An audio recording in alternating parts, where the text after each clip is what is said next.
ko dyan. Ayan, naririnig nyo ang malakas na ulan. Umuulan dito sa Quezon Province, mga idol. Habang tayo ay nagluluto ng sinigang na isda. Ayan, nagpakulo akong water at nilagay ko na ang ating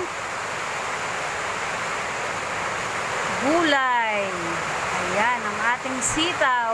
Yan ang ating sahog sa ating sisigang na isda. Ayan ang ating fresh na isda. Tatlo lang ito mga idol kasi ang mga kasama ko dito ay hindi mahilig sa sinabawang isda. Gusto nila ay prito. Ayan, kaya tatlo lang ang aking isisigang. Ayan. Pero ang iba ay ating ipiprito. Ayan naman ang ating pangprito. Ayan. Ang ating pangsigang. Ayan, sa ating masarap na ulam for today sa malakas na ulan. Ayan, may ulan, maulan po ngayon dito sa Quezon mga idol ko dyan. O mag-fry tayo.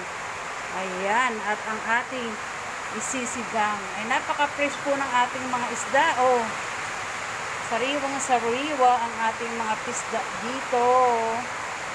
Ayan mga idol ko dyan. Ayan, tatlo lang para I love you ang ating isisigang. Char. At ang iba ay ating ipiprito na lang natin ang iba.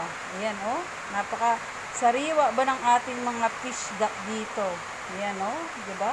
Oy, dami kaayo. Thank you for watching always mga idol ko dyan.